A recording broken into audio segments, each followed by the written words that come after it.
2-3 ದಿನದಿಂದ ಮಳೆ ಆಗ್ತಾ ಇದೆ. ಕತ್ತಲಾಗ್ತಾ ಇದ್ದಂತೆ ಎಂಟ್ರಿ ಆಗುವ ವರುಣನ ಅಬ್ಬರಕ್ಕೆ ಸಿಲಿಕಾನ್ ಸಿಟಿಯಲ್ಲಿ ಹಲವು ಅವಾಂತರಗಳೇ ಸೃಷ್ಟಿಯಾಗಿದೆ. ರಸ್ತೆಗಳು ಸಂಪೂರ್ಣ ಜಲಾವೃತವಾಗಿದ್ದು ಹಲವು ಕಡೆ ವಾಹನಗಳು ಮುಳುಗೋಗಿದೆ. ಕಂಡು ಕೇಳರಿಯದ ಮಳೆಯಿಂದ ಸರ್ಜಾಪುರ ಮುಖ್ಯ ರಸ್ತೆ ಸಂಪೂರ್ಣ ಜಲಾವೃತವಾಗಿದೆ. ಇನ್ನು ಎಲೆಕ್ಟ್ರಾನಿಕ್ ಸಿಟಿ ಬಳಿ ಮಳೆಯಿಂದಾಗಿ ಟ್ರಾಫಿಕ್ ಅಲ್ಲಿ ಸಿಲುಕಿ ಆಂಬ್ಯುಲೆನ್ಸ್ ಕೂಡ ಪರದಾಡಿದೆ.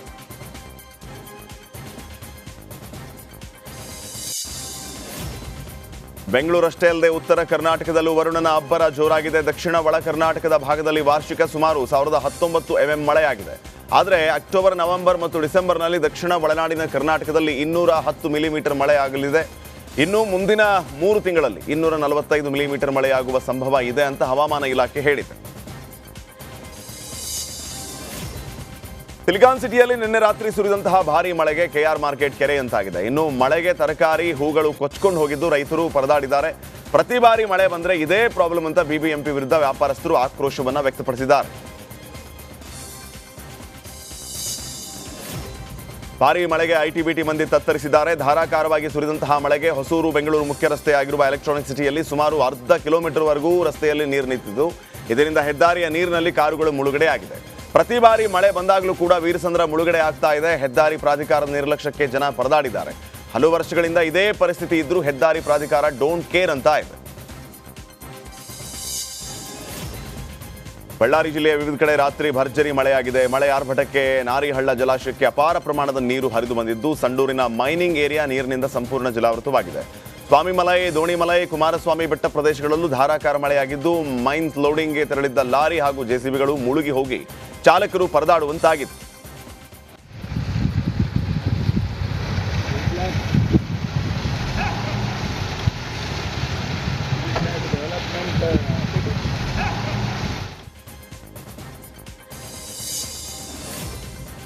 ಬಳ್ಳಾರಿಯ ಸಂಡೂರಿನಲ್ಲಿ ಧಾರಾಕಾರ ಮಳೆಗೆ ಮೈನ್ಸ್ ಲಾರಿಗಳು ನೀರಲ್ಲಿ ಮುಳುಗಿ ಹೋಗಿದ್ದು ಇದೀಗ ನೀರಲ್ಲಿ ಮುಳುಗಿದ್ದ ಸುಮಾರು 40 ಲಾರಿಗಳ ಇಂಜಿನ್ ಸೀಸ್ ಆಗಿದೆ.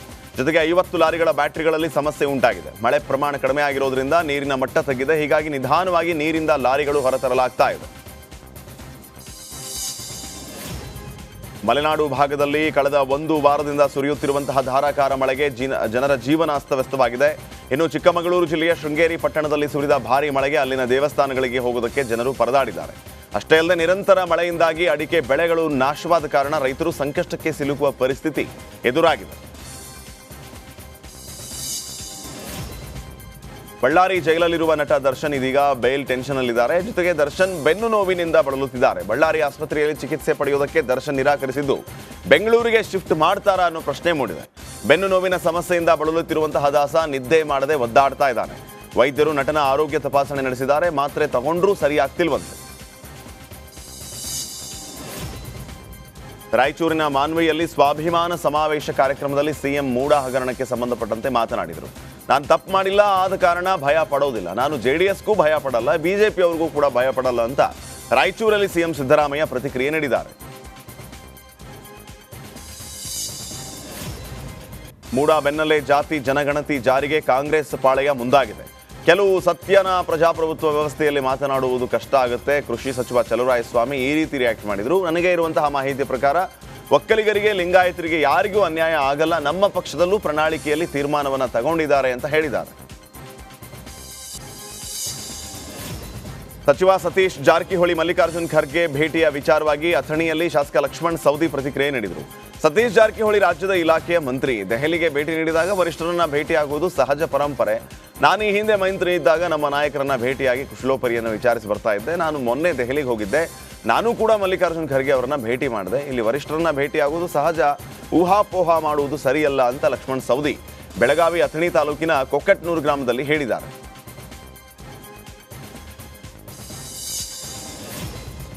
ಕಾರವಾರ ನಗರಸಭೆ ಸ್ಥಾಯಿ ಸಮಿತಿ ಅಧ್ಯಕ್ಷ ಸ್ಥಾನಕ್ಕೆ ಫೈಟ್ ಜೋರಾಗಿದೆ. ಬಿಜೆಪಿ ಅಭ್ಯರ್ಥಿ ಆಯ್ಕೆ ಮಾಡೋದಕ್ಕೆ ಬಿಜೆಪಿ ಸದಸ್ಯರಿಂದಲೇ ತೀವ್ರ ವಿರೋಧ ವ್ಯಕ್ತವಾಗಿದೆ. ಸ್ಥಾಯಿ ಸಮಿತಿ ಅಧ್ಯಕ್ಷರ ಆಯ್ಕೆಯಲ್ಲಿ ಕೈ ಸದಸ್ಯರ ಮೇಲುಗೈ ಸಾಧಿಸಿದೆ. ಹೀಗಾಗಿ ನಾವು ಹೇಳಿದ ಬಿಜೆಪಿ ಸದಸ್ಯರನ್ನ ಸ್ಥಾಯಿ ಸಮಿತಿ ಅಧ್ಯಕ್ಷರನ್ನಾಗಿ ಮಾಡಬೇಕು ಅಂತ ಕಾಂಗ್ರೆಸ್ ನಾಯಕರು ಪಟ್ಟು ಹಿಡಿದಿದ್ದಾರೆ. ಮುಖ್ಯಮಂತ್ರಿ ಸ್ಥಾನದ ಮೇಲೆ ಒಳಗೊಳಗೆ ಸಂಘರ್ಷ ಶುರುವಾಗಿದ್ರೆ ಇತ್ತ ಸಿಎಂ ಸಿದ್ದರಾಮಯ್ಯ ಜಗ್ಗಲ್ಲ ಬಗ್ಗಲ್ಲ ಅಂತಿದ್ದಾರೆ. ಆದರೆ ಸದ್ದಿಲ್ಲದೆ ಸಿಂಹಾಸನವಂತೂ ಅಲುಗಾಡ್ತಾ ಇದೆ. ಆ ಪಟ್ಟ ತಮ್ಮಲ್ಲಿ ಯಾರಿಗಾದರೂ ಸಿಗಬೇಕು ಅಂತ ತ್ರಿವಳಿ ಮಂತ್ರಿಗಳು ಆಟ ಶುರು ಮಾಡಿದ್ದಾರೆ. ಅಹಿಂದ ನಾಯಕರಾದ ಡಾಕ್ಟರ್ ಜಿ ಪರಮೇಶ್ವರ್, ಸತೀಶ್ ಜಾರಕಿಹೊಳಿ ಮತ್ತು ಎಚ್ ಸಿ ಮಹಾದೇವಪ್ಪ ಗೌಪ್ಯ ಸಭೆ ನಡೆಸಿ ತೆರೆಮರೆಯ ಆಟವನ್ನು ಶುರು ಮಾಡಿಕೊಂಡಿದ್ದಾರೆ. ಹೀಗಾಗಿ ರಾಜ್ಯ ರಾಜಕೀಯದ ಮೇಲೆ ಕಾಂಗ್ರೆಸ್ ಹೈಕಮಾಂಡ್ ಹದ್ದಿನ ಕಣ್ಣಿಟ್ಟಿದೆಯಂತೆ. ಪ್ರತಿ ಕ್ಷಣದ ಪಿನ್ ಟು ಪಿನ್ ಮಾಹಿತಿ ಸಂಗ್ರಹವನ್ನು ಕೂಡ ಮಾಡ್ತಿದೆಯಂತೆ. ಶಿವಮೊಗ್ಗದಲ್ಲಿ ನಾಡಹಬ್ಬ ದಸರಾ ಕಳೆ ಕಟ್ಟಿದ್ದು. ರಾಜ್ಯದಲ್ಲಿ ಅತ್ಯಂತ ವಿಜೃಂಭಣೆಯಿಂದ ನಡೀತಾ ಇರುವಂತಹ ದಸರಾ ಇದಾಗಿದ್ದು, ರೈತ ದಸರಾ ಹಿನ್ನೆಲೆ ರೈತ ಜಾಥಾ ಆಯೋಜನೆಯನ್ನ ಮಾಡಲಾಗಿತ್ತು. ಜಾಥಾದಲ್ಲಿ ನೂರಾರು ರೈತರು ಹಸಿರು ಶಾಲ್ನೊಂದಿಗೆ ಕಂಗೊಳಿಸಿದರು.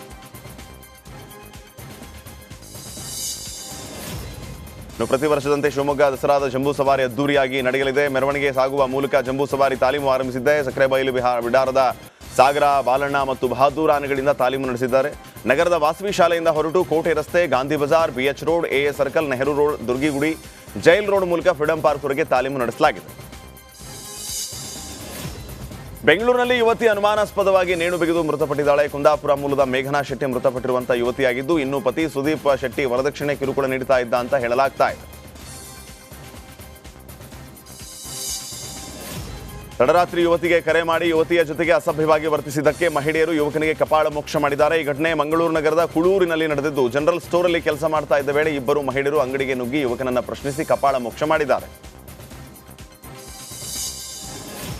ರಸ್ತೆ ವಿಚಾರಕ್ಕೆ KGF ಚಿನ್ನದ ಗಣಿಯಲ್ಲಿ ಪದೇ ಪದೇ ಕಳ್ಳತನ ಪ್ರಕರಣಗಳು ವರದಿಯಾಗುತ್ತಲೇ ಇರುವುದು ಸಾಕಷ್ಟು ಅನುಮಾನಗಳಿಗೆ ದಾರಿ ಮಾಡಿಕೊಟ್ಟಿದೆ. ಕೋಲಾರ ಜಿಲ್ಲೆಯ KGF ನಗರದ ಮಾರಿಕಪ್ಪಂ ಬಳಿ ಇರುವಂತಹ MM ಮೈನ್ಸ್ನಲ್ಲಿ ಇತ್ತೀಚೆಗೆ ಕಳ್ಳತನ ನಡೆದಿದೆ ಅನ್ನೋ ಫೋಟೋ, ವಿಡಿಯೋಗಳು ಸಾಮಾಜಿಕ ಜಾಲತಾಣದಲ್ಲಿ ಸದ್ಯ ವೈರಲ್ ಆಗಿದೆ.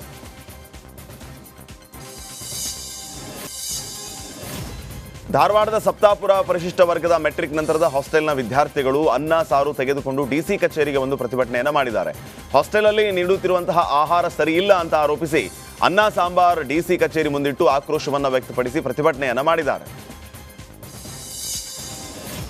ನಗರದಲ್ಲಿ ಸ್ವಚ್ಛತೆ ಮರೆಯಾಗಿದ್ದು, ಎಲ್ಲೆಂದರಲ್ಲಿ ಕಸ ಸುರಿಯುವ ಮೂಲಕ ಇಲ್ಲಿನ ಜನರ ಕೊಳಕು ಕೋಲಾರಕ್ಕೆ ಸಾಕ್ಷಿಯಾಗಿದೆ. ನಗರದ ETCM ಆಸ್ಪತ್ರೆ ಎದುರಿಗೆ ಇರುವಂತಹ ನಗರಸಭೆಗೆ ಸೇರಿದ ಖಾಲಿ ನಿವೇಶನದಲ್ಲಿ ಕಸವನ್ನು ಸುರಿಯುವ ಮೂಲಕ ಪ್ರತಿಭಟನೆಯನ್ನು ನಡೆಸಿದ್ದಾರೆ. ಅದರಂತೆ ಈಗಾಗಲೇ ನಗರಸಭೆ ಈ ಜಾಗದಲ್ಲಿ ಕಸ ಸುರಿಯಬಾರದು, ಇಲ್ಲಿ ಕಸ ಹಾಕಿದರೆ ದಂಡ, CC ಕಣ್ಗಾವಲಿದೆ ಅಂತ ಎಲ್ಲ ಹೇಳ್ತಿದ್ದಾರೆ.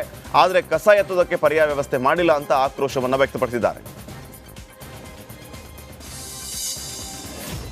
ಪುರಸಭೆ ಮುಖ್ಯಾಧಿಕಾರಿ ಮೇಲಿನ ಹಲ್ಲೆ ಖಂಡಿಸಿ ಪೌರ ಕಾರ್ಮಿಕರ ಪ್ರತಿಭಟನೆ ನಡೆದಿದೆ. ಬೆಳಗಾವಿ ಜಿಲ್ಲೆಯ ಅಥಣಿ ಪಟ್ಟಣದಲ್ಲಿ ಪುರಸಭೆಯ ಕರ್ತವ್ಯಕ್ಕೆ ಹಾಜರಾಗದೆ ಪ್ರತಿಭಟನೆಯಲ್ಲಿ ಭಾಗಿಯಾಗಿದ್ದಾರೆ.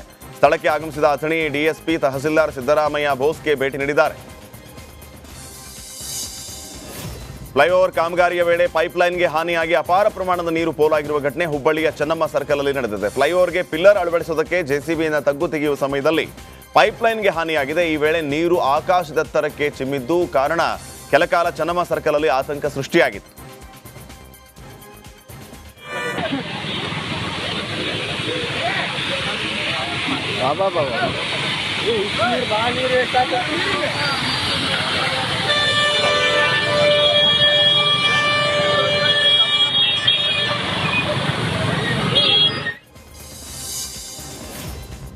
ಧರ್ಮದ್ವೇಷದ ಭಾಷಣ ಮಾಡಿರುವ ಆರೋಪದ ಮೇಲೆ ಪ್ರಾಧ್ಯಾಪಕ ಡಾಕ್ಟರ್ ಅರುಣ್ ಉಳ್ಳಾಲ್ ಮೇಲೆ ಮಂಗಳೂರಿನ ಸೆಂಟ್ ಠಾಣೆಯಲ್ಲಿ ಪ್ರಕರಣ ದಾಖಲಾಗಿದೆ. ಹಿಂದೂಗಳು ತಮ್ಮ ಸಮುದಾಯದ ಮಾಲೀಕತ್ವದ ಸಭಾಂಗಣದಲ್ಲಿಯೇ ಮದುವೆ ಆಗಬೇಕು, ಹಿಂದೂ ಮಾಲೀಕತ್ವದ ಶಿಕ್ಷಣ ಸಂಸ್ಥೆಗಳಿಗೆ ತಮ್ಮ ಮಕ್ಕಳನ್ನು ಕಳುಹಿಸಬೇಕು, ಅನ್ಯ ಧರ್ಮೀಯರ ಸಭಾಂಗಣದಲ್ಲಿ ಮದುವೆ ಆಗಬಾರದು ಅಂತ ಭಾಷಣ ಮಾಡಿದರು. ಹೀಗಾಗಿ ಡಾಕ್ಟರ್ ಅರುಣ್ ಉಳ್ಳಾಲ್ ಮೇಲೆ ಮಂಗಳೂರು ಸೆನ್ ಕ್ರೈಮ್ ಪೊಲೀಸ್ ಠಾಣೆಯಲ್ಲಿ ಪ್ರಕರಣ ದಾಖಲಾಗಿದೆ. ಮೈಸೂರು ಜಿಲ್ಲೆಯ HD ಕೋಟೆಯಲ್ಲಿ ಸಾಕು ಪ್ರಾಣಿಗಳ ಮೇಲೆ ದಾಳಿ ಮಾಡಿ ಆತಂಕ ಸೃಷ್ಟಿಸಿದ್ದ ಚಿರತೆ ಕೊನೆಗೂ ಸೆರೆ ಸಿಕ್ಕಿದೆ. ಚಿರತೆ ಉಪಟಳ ತಪ್ಪಿಸುವಂತೆ ಅರಣ್ಯ ಇಲಾಖೆ ಸಿಬ್ಬಂದಿಗೆ ಗ್ರಾಮಸ್ಥರು ಮನವಿಯನ್ನೇ ಮಾಡಿದರು. ಚಿರತೆ ಚಲನವಲ್ಲ ಗಮನಿಸಿ HD ಕೋಟೆಯ ಹೌಸಿಂಗ್ ಬೋರ್ಡ್ ಅಲ್ಲಿ ಜಮೀನಿನಲ್ಲಿ ಚಿರತೆ ಸೆರೆಗೆ ಬೋನ್ ಇರಿಸಲಾಗಿತ್ತು. ಬೋನ್ನಲ್ಲಿದ್ದ ನಾಯಿ ಭಕ್ಷಣೆ ಮಾಡೋದಕ್ಕೆ ಬಂದ ಚಿರತೆ ಸೆರೆ ಸಿಕ್ಕಿದೆ. ಕಲಬುರಗಿ ಜಿಲ್ಲೆಯ ಅಫಜಲ್ಪುರ ತಾಲೂಕಿನ ವಡ್ಡಹಳ್ಳಿ ಗ್ರಾಮದಲ್ಲಿ ಹಾವೊಂದು ಅಚ್ಚರಿ ಮೂಡಿಸಿದೆ. ಗ್ರಾಮದ ಪುರಾತನ ದೇಗುಲವಾದ ಪರಮಾನಂದ ದೇವಸ್ಥಾನದಲ್ಲಿ ಶಿವಲಿಂಗದ ಮೇಲೆ ಕಳೆದ 3 ದಿನಗಳಿಂದ ಹಾವು ಬಂದು ಕೂತು ಅಚ್ಚರಿ ಮೂಡಿಸಿದೆ. ಬೆಳಗ್ಗೆ ಶಿವಲಿಂಗದ ಪೂಜೆ ಸಲುವಾಗಿ ಅರ್ಚಕರು ಬಂದಾಗ ಹಾವಿರೋದನ್ನು ಕಂಡು ಭಯಬಿದ್ದು ಹಾವನ್ನ ಓಡಿಸಿ ಪೂಜೆ ಮಾಡಿದರು. ಬಳಿಕ 2ನೇ ದಿನವೂ ಕೂಡ 3ನೇ ದಿನವೂ ಕೂಡ ಶಿವಲಿಂಗದ ಮೇಲೆ ಹಾವು ಬಂದು ಕೂತಿದ್ದು ಅಚ್ಚರಿಗೆ ಕಾರಣ ಆಗಿದೆ. ಕಾರು ಮತ್ತು ಬೈಕ್ ಮಧ್ಯೆ ನಡೆದಂತಹ ಅಪಘಾತದಲ್ಲಿ ಬೈಕ್ ಸವಾರ ಮೃತಪಟ್ಟಿದ್ದಾನೆ. ದಕ್ಷಿಣ ಕನ್ನಡ ಜಿಲ್ಲೆಯ ಕಡಬಾದ ಹಳೆ ಸ್ಟೇಷನ್ ಬಳಿ ಘಟನೆ ನಡೆದಿದೆ. ಉದ್ಯಮಿ ಹಸೈನಾರ್ ಮೃತ ದುರ್ದೈವಿ. ಅಪಘಾತ ದೃಶ್ಯ CC ಕ್ಯಾಮೆರಾದಲ್ಲಿ ಸೆರೆಯಾಗಿದೆ. ಈ ಸಂಬಂಧ ಕಡಬಾ ಪೊಲೀಸ್ ಠಾಣೆಯಲ್ಲಿ ಪ್ರಕರಣ ದಾಖಲಾಗಿದೆ. ವಯೋಸಹಜ ಅನಾರೋಗ್ಯದಿಂದ ಮೃತಪಟ್ಟ ವ್ಯಕ್ತಿಯ ಅಂತ್ಯ ಸಂಸ್ಕಾರಕ್ಕೆ ಖಬರಸ್ಥಾನವಿಲ್ಲದೆ ಕುಟುಂಬಸ್ಥರು ಪರದಾಡಿದ್ದಾರೆ. ಬಾಗಲಕೋಟೆ ಜಿಲ್ಲೆ ರಬಕವೈ ಬನಹಟ್ಟಿ ತಾಲೂಕಿನ ಯಲ್ಲಟ್ಟಿ ಗ್ರಾಮದಲ್ಲಿ ಘಟನೆ